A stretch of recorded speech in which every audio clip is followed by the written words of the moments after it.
Bank wallet में 20 ton वजनी दरवाज़ा जबकि इसकी दीवारों में भी लोहा लगा हुआ था।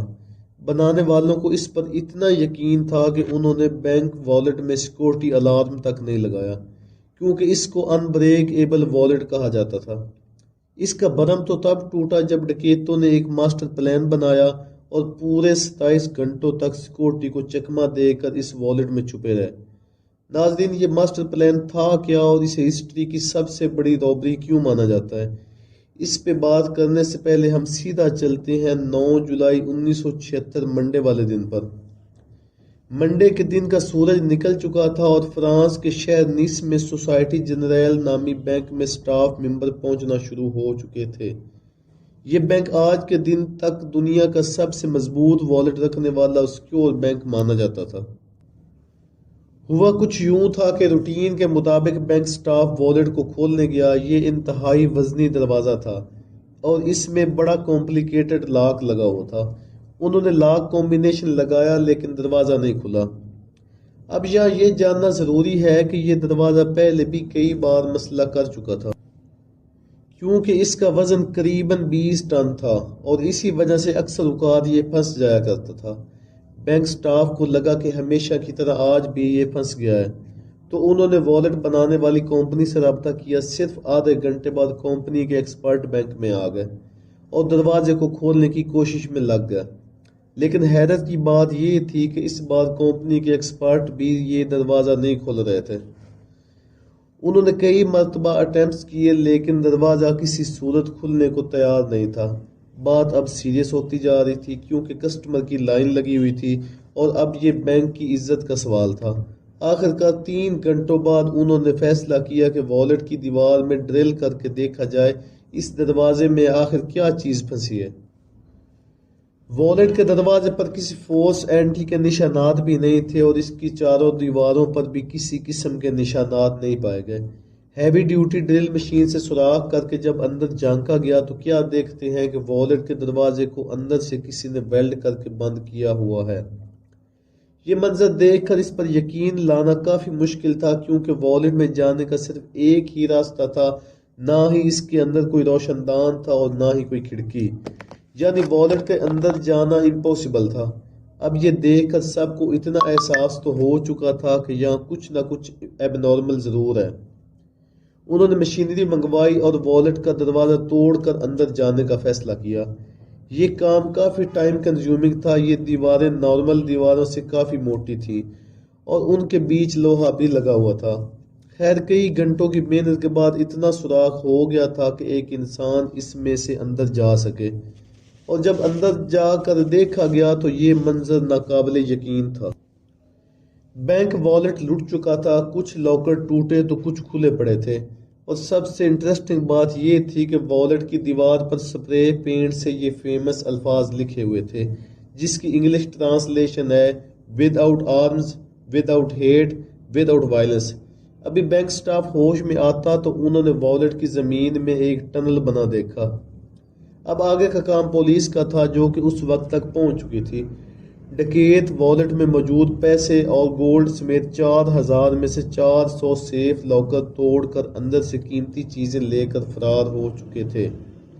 जो टनल उन्होंने खोदा था वो शहर के सबसे बड़े अंडरग्राउंड सीवरेज लाइन में निकल रहा था। वहां पुलिस को काफी सबूत मिले, जिसमें टूल्स और 27 गैस सिलेंडर भी थे, जिनकी मदद से डकैतों ने वेल्डिंग टॉर्च चलाई थी। ना सिर्फ इतना, बल्कि सीवरेज लाइन में ताज़ा हवा के लिए वेंटिलेशन इक्विपमेंट और तकरीबन 1 किलोमीटर लंबी इलेक्ट्रिक केबल भी पाई गई। ये लूट $20 मिलियन से भी ज़्यादा की थी, जिसकी आज के दिन कुल मालियत $110 मिलियन या फिर 900 करोड़ रुपयों के बराबर बनती है। ना सिर्फ इस सदी की सबसे बड़ी रॉबरी थी, बल्कि इस इन्वेस्टिगेशन को भी फ्रांस की सबसे बड़ी इन्वेस्टिगेशन का दर्जा हासिल है। खैर, ये बात अब पूरी दुनिया में फैल चुकी थी। बैंक की रेपुटेशन को तो अच्छा खासा नुकसान हुआ ही था, लेकिन ये फ्रेंच पुलिस के लिए भी बहुत अफसोस का मकाम था। अगले कई महीनों तक पुलिस ने एड़ी चोटी का जोर लगाया, आसपास के लोगों को पकड़ा, बैंक स्टाफ को इंटेरोगेट किया, लेकिन कहीं से भी डकैतों का कोई सुराग ना मिल सका। پھر 3 مہینوں بعد اکتوبر 1976 میں پولیس کو ایک بہت بڑی لیڈ ملی۔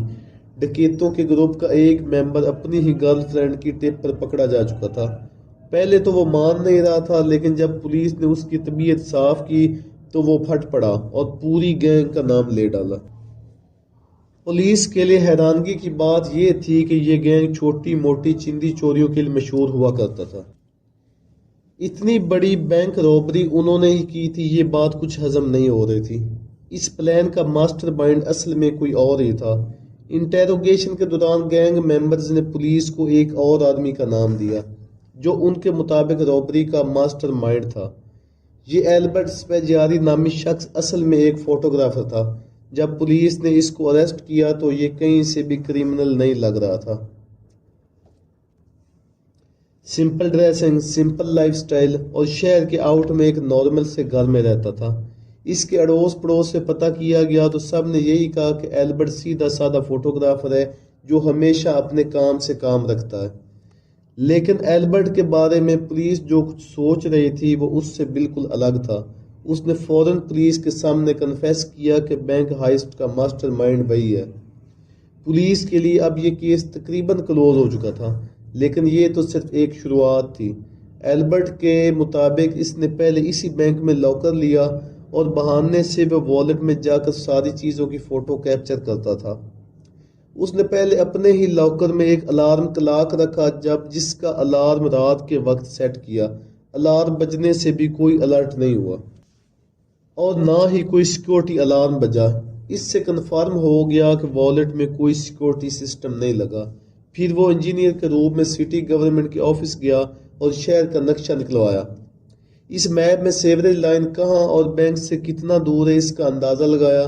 پھر اس نے کیلکولیشن کی تو قریبی سیوریج لائن سے 26 فٹ کا ٹنل کھودنے پر وہ سیدھا بینک والیٹ میں نکل سکتا ہے۔ اب اس کام میں بہت محنت کی ضرورت تھی۔ ایلبرٹ نے شہر کے ایک گینگسٹر سے کانٹیکٹ کیا اور سارا پلان بتایا۔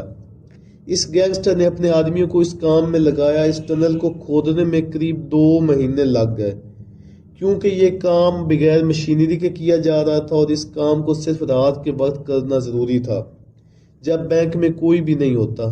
اس دوران ایلبرٹ اپنی پوری کوشش کر رہا تھا کہ سیوریج لائن کے اوپر دوڑ تک بھی کسی کو آواز سنائی نہ دے۔ پھر 18 جولائی سیٹرڈے اور سنڈے والی رات کو وہ والیٹ میں فائنلی داخل ہو گئے اور اگلے 27 گھنٹوں تک انہوں نے بڑے آرام سے لوٹ مار کی، جس کے دوران انہوں نے وہاں لنچ بھی کیا اور ڈنر بھی، اور جاتے جاتے یہ فیمس الفاظ بھی لکھ کر چلے گئے۔ پولیس نے ایلبرٹ کو کورٹ میں پیش کیا جہاں اس نے جج کے سامنے بھی اپنا جرم قبول کر لیا۔ اس نے انویسٹیگیشن کے دوران اپنے پلان کے ایویڈنس اور لوٹی گئی رقم کو کوڈ ورڈ میں لکھا۔ اس کا کہنا تھا کہ وہ یہ سب کچھ صرف جج کو ہی دے گا اور صرف جج ہی اس کوڈ ورڈ کو پڑھ سکے گا۔ اس کام کے لیے جج نے ایلبرٹ کو اپنے کمرے میں بلا لیا۔ ایلبرٹ نے وہ پیپر جج کے ہاتھوں میں دیا جس پر سٹی کا میپ بنا ہوا تھا۔ ابھی جج اس میپ کو سمجھنے میں ہی لگے تھے کہ ایلبرٹ نے فوراً کمرے کی کھڑکی سے چھلانگ لگا دی۔ یہ کمرہ فرسٹ فلور پہ تھا اور اس کے نیچے ایک گاڑی کھڑی تھی۔ ایلبرٹ گاڑی کی چھت پر گرا اور فوراً کھڑا ہو کر ایک بائک جو پہلے سے اس کا انتظار کر رہی تھی اس پر بیٹھ کر فرار ہو گیا۔ پولیس کی لاکھ کوشش کے باوجود وہ پکڑا نہیں جا سکا۔ کئی سالوں کے بعد اس کا انٹرویو اٹلی کی ایک ٹی وی چینل پر براڈ کاسٹ ہوا جس میں اس کا کہنا تھا کہ مجھے 12 سال کی عمر سے ہی خزانوں کا بہت شوق ہوا کرتا تھا جو اس نے ہائسٹ کے ذریعے پورا کر لیا۔ ایسا محسوس ہو رہا تھا کہ وہ اس انٹرویو کے ذریعے فرینچ پولیس کو تنگ کر رہا ہے۔